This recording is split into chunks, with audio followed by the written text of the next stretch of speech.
আসসালামু আলাইকুম প্রিয় দর্শক, আমন্ত্রণ জানাচ্ছি সময়ের খবর এর এখনকার আয়োজনে। প্রথমে থাকছে সংবাদ শিরোনাম।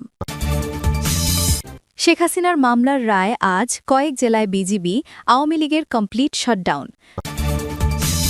নাশকতা ঠেকাতে ঢাকা আরিচা মহাসড়কে বিএনপি নেতাকর্মীদের অবস্থান। প্রার্থী পরিবর্তনের দাবিতে বিএনপির একাংশের 2 সড়ক অবরোধ, বিক্ষোভ। দুদল পেল 1 চামচ করে, জনগণের প্লেট খালি, বললেন নাসিরউদ্দিন পাটোয়ারি। এতক্ষণ শুনছিলেন সংবাদ শিরোনাম, এখন বিস্তারিত। বাংলাদেশে আন্তর্জাতিক অপরাধ ট্রাইব্যুনাল মানবতা বিরোধী অপরাধের মামলায় ক্ষমতাচ্যুত প্রধানমন্ত্রী শেখ হাসিনা সহ 3 আসামির বিরুদ্ধে দায়ের করা মামলার সোমবার রায় ঘোষণা করা হবে। এর প্রতিবাদে এবং এই আদালতের কার্যক্রম বাতিল সহ বিভিন্ন দাবির কথা উল্লেখ করে রোববার ও সোমবার কমপ্লিট শাটডাউন কর্মসূচি পালনের দাবি করছে বাংলাদেশে কার্যক্রম নিষিদ্ধ থাকা আওয়ামী লীগ।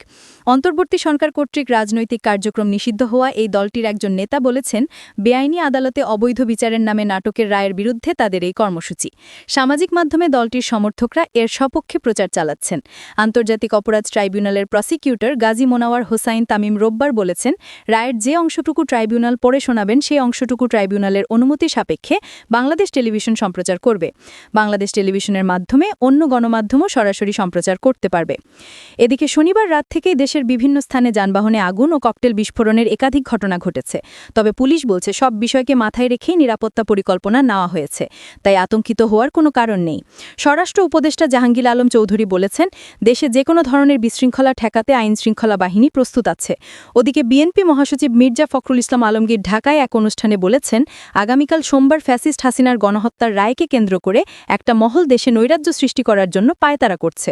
আর জামায়াত সহ 8 দলের এক সংবাদ সম্মেলনে জামায়াতে ইসলামীর সেক্রেটারি জেনারেল মিয়া গোলাম পারোয়ার বলেছেন, সোমবার তারা মাঠে থাকবেন এবং কাউকে কোনো নাশকতা করতে দেবেন না। জুলাই গণ-অভ্যুত্থানের সময় সংগঠিত মানবতাবিরোধী অপরাধের ঘটনায় ক্ষমতাচ্যুত প্রধানমন্ত্রী শেখ হাসিনা সহ 3 আসামির বিরুদ্ধে করা মামলার রায় ঘোষণাকে কেন্দ্র করে সাভারের পরিস্থিতি উত্তপ্ত হয়ে উঠেছে।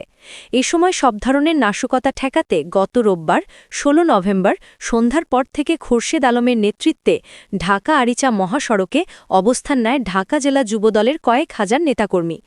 ঢাকা জেলা বিএনপির সাবেক যুগ্ম সাধারণ সম্পাদক ও সাবেক কাউন্সিলর লায়ন মোহাম্মদ খোরশেদ আলমের নেতৃত্বে বিশালে শোডাউন দেওয়া হয়। সন্ধ্যার পর থেকেই সাভার থানা বাসস্ট্যান্ড, রাজফুলবাড়িয়া, হেমায়েতপুর, আমিনবাজার পর্যন্ত মহাসড়কের বিভিন্ন গুরুত্বপূর্ণ পয়েন্টে অবস্থান নেন নেতাকর্মীরা। এই সময় খোরশেদ আলমের নেতৃত্বে বিশাল মিছিল সাভারের বিভিন্ন এলাকায় প্রদক্ষিণ করে স্লোগানে মুখরিত করে তোলে পুরো মহাসড়ক। মিছিলে অংশ নেওয়া নেতাকর্মীদের দাবি, দেশের মানুষ ন্যায় বিচার, গণতন্ত্র ও মানুষের ভোটাধিকার ফেরত পেতে আজ রাস্তায় নেমেছে। স্লোগানে স্লোগানে পরিবেশ উত্তপ্ত হয়ে ওঠে। শোডাউন শেষে সংক্ষিপ্ত বক্তব্যে লায়ন মোহাম্মদ খোরশেদ আলম বলেন, দেশের মানুষ আজ ন্যায় বিচার চায়, গণতন্ত্র চায়। মানবতাবিরোধী অপরাধের দায়ে শেখ হাসিনার বিচার দেখতে চায় বাংলাদেশের সাধারণ জনগণ। সাধারণ মানুষসহ আমরা শেখ হাসিনার ফাঁসি চাই। আওয়ামী লীগ অবৈধভাবে ক্ষমতায় থেকে জনগণের অধিকার হরণ করেছে। তিনি বলেন, আগামীকালকের রায় দেশের ভবিষ্যৎ নির্ধারণ করবে। শেখ হাসিনা ও তার দলের যারা মানবতাবিরোধী অপরাধ করেছে তাদের দ্রুত বিচার ও শাস্তি নিশ্চিত করতে হবে। গণতন্ত্র পুনরুদ্ধার না হওয়া পর্যন্ত আন্দোলন চলবে। শোডাউন চলাকালীন পরিবেশ উত্তেজনাপূর্ণ হলেও কোনো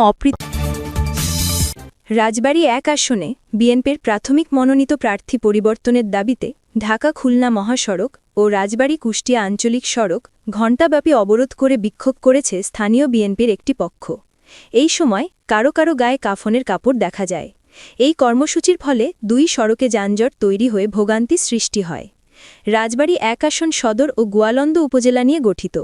এই আসনে কেন্দ্রীয় কৃষক দলের সহসভাপতি, রাজবাড়ী জেলা বিএনপির যুগ্ম আহ্বায়ক ও সুপ্রিম কোর্টের জ্যেষ্ঠ আইনজীবী মোহাম্মদ আসলাম মিয়ার মনোনয়নের বিষয়ে স্থানীয় নেতাকর্মীদের অনেকে আশায় ছিলেন।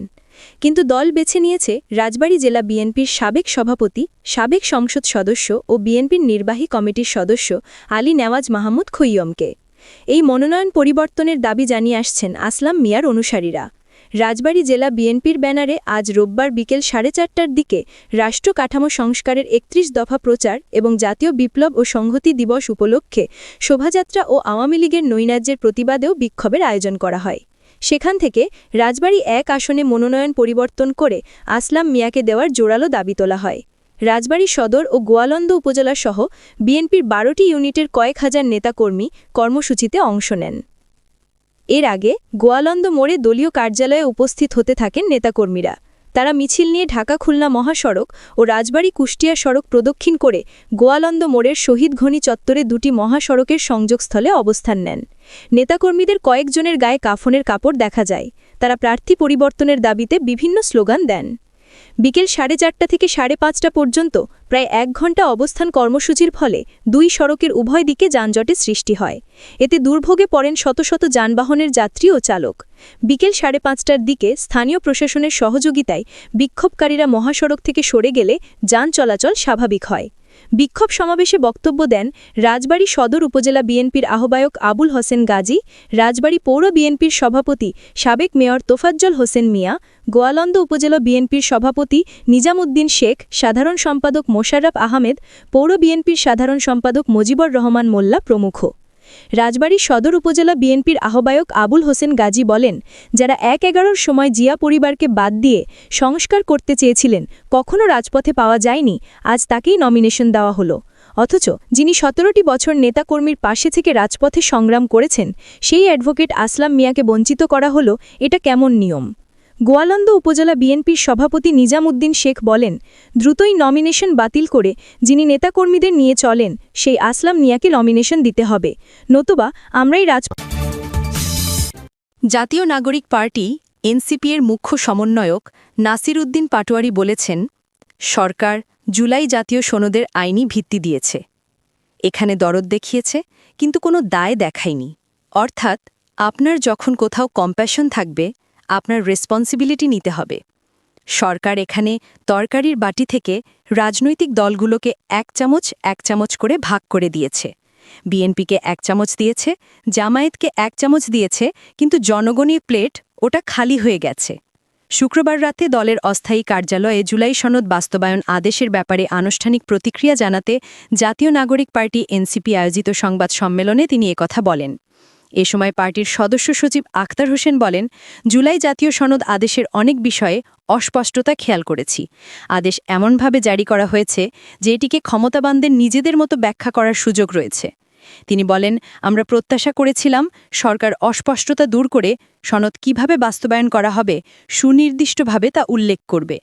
কিন্তু এমন অস্পষ্টতা রয়ে গেছে যে এটি পরিপূর্ণভাবে বাস্তবায়ন হবে কিনা তা নিয়ে সন্দেহ তৈরি হয়েছে। সদস্য সচিব বলেন, গণভোটকে কয়েকটি ভাগে ভাগ করা হয়েছে, যেখানে সংস্কারের সব বিষয়কে একভাবে না দেখে আলাদা হিসাবে দেখা হয়েছে। কিছু সংস্কারকে কম গুরুত্বপূর্ণ করে রাজনৈতিক দলগুলোর বিবেচনাধীন করা হয়েছে। তিনি বলেন, নানা পক্ষ নোট অফ ডিসেন্ট সহ জুলাই সনদ দেখতে চান।